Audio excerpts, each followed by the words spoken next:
Hello everyone, I hope you all are fine. So in this video हम economic honours same three का हमारा 18 chapter चल रहा है जो कि है कंस्ट्रेंट ऑप्टिमाइजेशन। ठीक है, इससे पिछले लेक्चर में जिसका थंबनेल आपको शो हो रहा होगा और इसका आपको लिंक मेरे डिस्क्रिप्शन बॉक्स और कमेंट बॉक्स दोनों में मिल जाएगा। सो इससे पिछले लेक्चर में हमने 18.1 जिसमें हमने पढ़ा था कि हम किस तरीके से अगर कोई फंक्शन गिवन होता है और एक कंस्ट्रेंट गिवन होता है तो हम किस तरीके से उस कंस्ट्रेंट के अंदर उस फंक्शन की मैक्सिमम या फिर मिनिमम वैल्यू निकाल सकते हैं, यानी कि ऑप्टिमम वैल्यू हम निकाल सकते हैं। ठीक है, कौन से एक्स और वाई की वैल्यूज़ होती हैं जिस पॉइंट्स पर, जिन एक्स और वाई की वैल्यूज़ पर उस ऑब्जेक्टिव फंक्शन यानी कि उस एफ की यानी उस फंक्शन की आपकी मैक्सिमम या फिर मिनिमम वैल्यू आ रही होगी। सो ये हमने मेथड पढ़ा था, हमने लैग्रांज मल्टीप्लायर मेथड के बारे में भी पिछले वीडियो में पढ़ा था। सो अभी लैग्रांज मल्टीप्लायर आपको अच्छे से आ गया होगा, नहीं आया तो मैंने एक वीडियो का लिंक आपको दे दिया है कमेंट सेक्शन में, उसको जाके देख लो, वहाँ पे पूरा कंसेप्ट विद एग्जाम्पल मैंने समझाया हुआ है। ठीक है, सो इस वीडियो में हम 18.5 का एक क्वेश्चन करेंगे। मतलब क्वेश्चन मतलब एक कंसेप्ट से जुड़ा हुआ होगा ये क्वेश्चन कि आपको ऑब्जेक्टिव फंक्शन गिवन है और दो कंस्ट्रेंट आपको गिवन है। पिछली वीडियो में मैंने बताया था सिर्फ एक कंस्ट्रेंट के बारे में। इस वीडियो में हम दो कंस्ट्रेंट के रिस्पेक्ट में एक गिवन फंक्शन को या तो मैक्सिमाइज कर रहे होंगे या फिर मिनिमाइज। ठीक है, सो आप ध्यान से इस वीडियो को देखना और इस वीडियो को ज़्यादा से ज़्यादा लोगों तक शेयर करना, क्योंकि ये सारी जो चीज़ें होती हैं वो पेड कोचिंग्स में आपको कराई जाती हैं अच्छे से, but here you are getting it, but here आपको यहाँ पे सारा कंटेंट यहाँ पर इजीली अवेलेबल हो रहा है। ठीक है, सो स्टार्ट करते हैं। सबसे पहले तो हमारा वही पहला स्टेप रहने वाला है लैग्रांज फंक्शन को सेटअप करना। लैग्रांज फंक्शन क्या होता है? F X Y minus lambda G X Y minus का सी। अब देखो यहाँ पे दो कंस्टेंट हैं तो लैम्डा भी दो ही हो जाएंगे, तो लैम्डा 1 और ये कंस्टेंट 1 माइनस लैम्डा 2 जी एक्स वाई। यहाँ पे इसको लिख लो आप g1xy और g2xy। g2 मतलब ये है g1, ये है g2। ठीक है, तो माइनस का c2। इस तरीके से आपको ये कर लेना है। ठीक, इसको करने के बाद वैल्यूज़ को पुट करना है। वैल्यूज़ आ जाएंगी हमारी x square plus y square plus z square minus lambda one की जगह लैम्डा 1, g1x की जगह है आपका x plus 2y plus z minus 1, ये c की जगह 1 आ जाएगा, lambda 2x minus y minus 3z minus 4। ठीक है, अब आगे बढ़ते हैं। ये तो हमारा बन गया पूरा एक फंक्शन। इसको थोड़ा सिंप्लीफाई कर लेते हैं क्योंकि इसका हमें क्या निकालना होता है? डेरिवेटिव निकालना होता है। तो जब सिंप्लीफाई करते हैं ना तो डेरिवेटिव निकालने में आसानी हो जाती है। तो lambda 1 z plus lambda 1 minus 2 lambda 2 x plus lambda 2 y plus 3 lambda 2 z plus 4 lambda 2। ठीक है, सो इस तरीके से आ गया आपका। आगे बढ़ते हैं। अब इसका हम निकालेंगे ये एक्स वाई जेड है क्योंकि 3 वेरिएबल है ना, तो एक्स वाई जेड लिख दो सब जगह, जेड जेड। ठीक है, सो एल डैश एक्स, सबसे पहले एक्स के रिस्पेक्ट में इस पूरे को डिफ्रेंशिएट करेंगे। तो जाएगा 2x minus lambda 1 minus 2 lambda 2 equal to 0। Lambda L dash y कितना हो जाएगा? 2y माइनस 2 लैम्डा 1 प्लस का लैम्डा 2 इक्वल टू 0। ठीक है, L dash z 2z minus lambda 1 plus का 3 लैम्डा 2 इक्वल टू 0। तो ये हमारी 3 इक्वेशंस बन के आ गई हैं। तो पहले को मान लो फर्स्ट, दूसरे को मान लो सेकंड, तीसरे को मान लो थर्ड। ठीक है, अब हम क्या करेंगे? फ्रॉम फर्स्ट एंड सेकंड से हमको वैल्यूज़ मिलेंगी। किसकी वैल्यूज़ मिलेंगी वो हम देखते हैं। देखो 2x equal to lambda 1 plus 2 lambda 2 ऐसे लिख सकते हैं जब यहाँ पे राइट हैंड साइड में जाएंगे। ऐसे इसी तरीके से 2y equal to 2 lambda 1 minus lambda 2। ठीक है, अब इन दोनों से हम एलिमिनेशन करेंगे। एलिमिनेशन में तो दोनों की वैल्यूज़ निकालेंगे। ठीक है, सो करते हैं। यहाँ पे 2 से मल्टीप्लाई होगी तो जाएगा 4x 2 lambda 1 plus 4 lambda 2 2y 2 lambda 1 minus lambda 2। इस तरीके से हो जाएगा, ये हमारा कैंसिल हो जाएगा, ये होगा 5 lambda 2 equal to 4x minus का 2y। ठीक है, यानी लैम्डा 2 की वैल्यू क्या आ गई, 4/5x माइनस 2/5y। इस तरीके से हमारी लैम्डा 2 की वैल्यू आपको आ गई है। इस लैम्डा 2 की वैल्यू को हम या तो इसमें या इसमें रख देंगे, यानी फर्स्ट या सेकंड में से किसी में भी रख दो। तो मैं यहाँ पर सेकंड में पुट कर रही हूँ, तो 2y equal to 2 lambda 1 plus की हमारा माइनस का है लैम्डा 2। ठीक है, माइनस की यहाँ पे पुट कर देंगे, थोड़ा सॉल्व करेंगे तो ये हो जाएगा +4/5x plus 2/5y equal to 2y। y वालों के साथ ले जाओ तो ये हमारा क्या हो जाएगा, 8y/5 minus 4/5x equal to 2 lambda 1। तो इस तरीके से हमारा आया। अब यहाँ पे हमारा 2 आ रहा है कॉमन, तो ये हमारा आ जाएगा, नहीं दिख रहा, ये देखो ये आ गया। अब यहाँ पे 2 कॉमन आ जाएगा तो ये हो जाएगा 4y/5 minus 2x/5 equal to lambda 1। Lambda 2 और लैम्डा 1, लैम्डा 2 तो ये है और लैम्डा 1 ये रहा। तो इन दोनों की हमारी वैल्यू जो है वो आ चुकी हैं। अब इन वैल्यूज़ को हम यहाँ पर जो थर्ड इक्वेशन बनाई थी इसमें हम क्या कर देंगे, पुट कर देंगे, और पुट करके हमारी एक इक्वेशन बनेगी जो XYZ की फॉर्म में होगी। ठीक है, करते हैं ज़रा। देखो हमारे यहाँ पे थोड़ी सी मिस्टेक हो गई है, यहाँ पे माइनस का खुलेगा ना तो यहाँ पे माइनस आएगा। ठीक है, तो यहाँ पर ये प्लस का हो जाएगा, तो ये माइनस का, ये प्लस का है। ठीक है, तो यानी कि अब लैम्डा 1 और लैम्डा 2 की वैल्यू अब हम देख लेते हैं। इस तरीके से लैम्डा 1 और लैम्डा 2 की हमारे पास में वैल्यू आ चुकी हैं। अब इन वैल्यूज़ को हम थर्ड इक्वेशन में पुट करेंगे, put it in third equation. और थर्ड इक्वेशन में आपको दिखा देती हूँ यहाँ पर क्या था। थर्ड इक्वेशन आपका था ये 2z minus lambda 1 plus 3 lambda 2।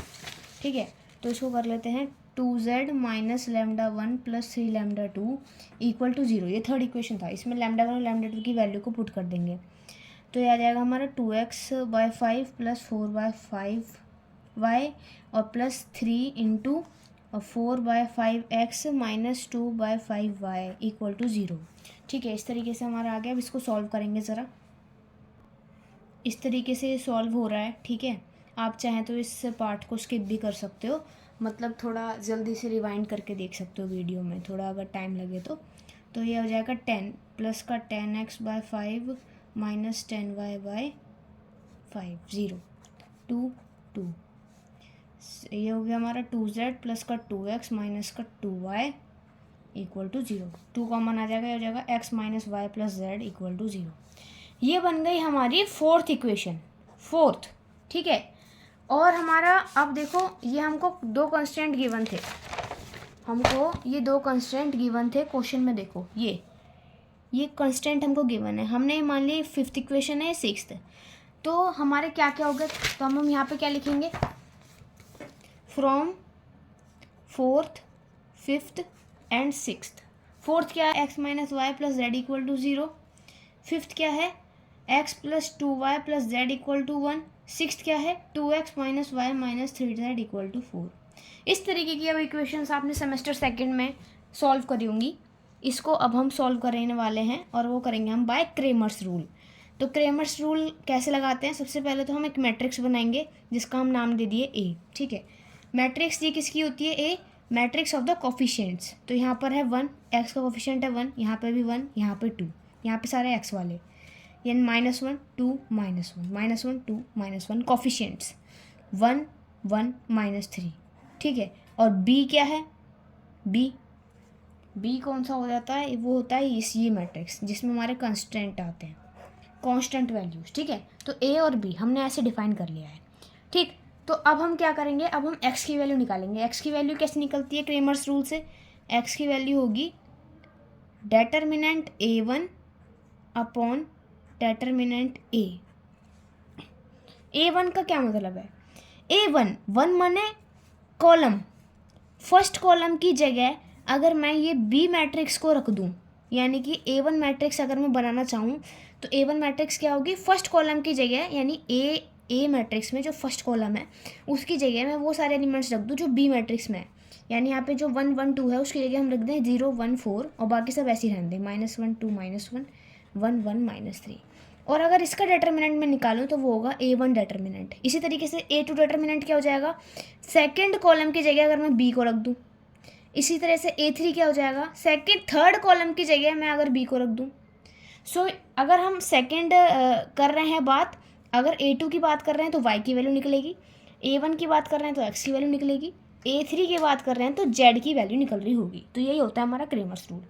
A1 determinant, तो इस तरीके की एक्सपेंड जब हम करेंगे तो X की वैल्यू फाइनली हमारी जो निकल के आएगी वो हमारी क्या आएगी, देख लेते हैं। देखो एक्सपेंड करके मैं सब कुछ दिखाऊंगी यहाँ पे।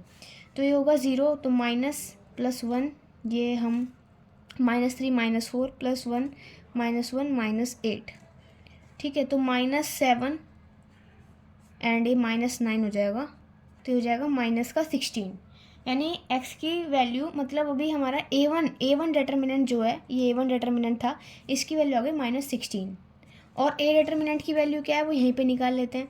1 -6 -1 +1 -3 -2 +1 -1 -4 = -5 प्लस यहाँ पे हो जाएगा -5 एंड -5 आ रहा है हमारा A डिटर्मिनेंट, ठीक है। तो यानी कि हमारा x क्या हो गया, ये हो गया -16 अपॉन में -15, यानी कि 16/15 हमारी आ रही है x की वैल्यू, ठीक है। सो इसी तरीके से हमारी आ जाएगी y की वैल्यू, इसी तरीके से हमारी आ जाएगी z की वैल्यू। y की वैल्यू भी हम निकाल लेते हैं। सबसे पहले हम A2 मैट्रिक्स को फॉर्म करेंगे, यानी कि A मैट्रिक्स में जहाँ पर भी जो हमारा सेकंड कॉलम था, A मैट्रिक्स में जो हमारा सेकंड कॉलम था, यानी कि ये, इसकी जगह हम B की वैल्यूज़ को रख देंगे। यानी कि जो A2 मैट्रिक्स है वो हमारी क्या बन जाएगी, 1 1 2 0 1 4 1 1 -3। अब इसका डिटर्मिनेंट निकालेंगे, ये क्या हो जाएगा, 1 -3 -4, ये हो जाएगा 0 +1 4 -2 -7 +2 -5, ठीक है। और A डिटर्मिनेंट हमारे को पता ही है, वो है -15। यानी कि y की वैल्यू क्या होगी, A2 डिटर्मिनेंट अपॉन में A डिटर्मिनेंट, जो क्या हो जाएगा -5 अपॉन -15, 1/3। इसी तरीके से A3 मतलब जो भी थर्ड कॉलम होगा हमारे पास में, A का थर्ड कॉलम जो भी होगा उसकी जगह हम B की वैल्यूज़ को रख देंगे। यानी 1 1 2 -1 2 -1 एंड इसकी जगह 0 1 4, ठीक है। इसका हम निकालेंगे डिटर्मिनेंट कितना आता है, 1 8 +1 +1 4 -2, बाकी तो 0 है ही क्योंकि ये भी 0 है, तो 9 +2 11, ठीक है। और हमारा डिटर्मिनेंट A तो गिवन ही है, तो Z हमारा कैसे निकलेगा, डिटर्मिनेंट A3 अपॉन में डिटर्मिनेंट A, जो क्या हो गया 11 अपॉन में -15। यानी कि x की वैल्यू हमारी क्या निकल गई, 16/15, y की वैल्यू निकली 1/3, z की वैल्यू निकली -11/15। तो ये आ गई हमारी वैल्यूज़, ठीक है। अब इसके बाद क्या करना है, अब देखो हमको जो λ1 और λ2 की इक्वेशंस आई थी, λ1 की इक्वेशन हमारी ये थी, ये रही। इसकी जगह x और y की वैल्यूज़ रख के देखो, λ1 की जगह भी और λ2 की जगह भी, ताकि इन लैम्डास की हमें वैल्यूज़ फाइंड आउट हो सके। तो λ1 जो है हमारा वो क्या है, 2x/5 4y × 5, तो हो जाएगा 2/5 × 16/15 + 4/5 × 1/3, ठीक है। सो करेंगे सोल्व, ये हो जाएगा 32/75, ये जाएगा 4/15, एलसीएम लेंगे 32 20, ये हो जाएगा 52/75। λ1 की वैल्यू आ गई ये। λ2 की वैल्यू को देखेंगे 4/5 × x, ठीक है, -2/5 × y, यानी 64/75 -2/15 75 10, 64 में से 10 गए, हो जाएगा हमारा 54। तो ये आ गया ये एंड ये आ गया ये। इस तरीके से हमारी लैम्डास की वैल्यू आ जाएंगी। अब हम क्या करेंगे, देखो अब आपको एक रूल को ध्यान रखना है। अगर अब इन वैल्यूज़ को हम लैग्रांज फंक्शन में पुट करेंगे, लैग्रांज फंक्शन हमारा क्या था, लैग्रांज फंक्शन था हमारा ये, ठीक है, जो हमने सिंप्लीफाई करा था।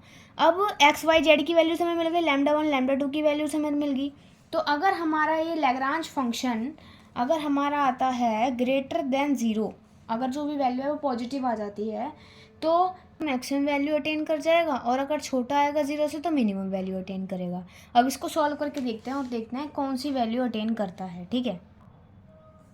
तो इस तरीके से जब आप भी इसको सॉल्व करोगे तो आपकी जो वैल्यू आने वाली है ना वो 0 से स्मॉल आएगी। लैग्रांजियन फंक्शन की जो भी वैल्यू आएगी वो आपकी 0 से कम आएगी, तो इसीलिए यहाँ पे मिनिमा अगर करेगा, ठीक है, मैक्सिमम वैल्यू नहीं निकलेगी। Okay, so this was about this question and इसी कंसेप्ट पे आपकी 18.5 पूरी एक्सरसाइज बेस्ड है।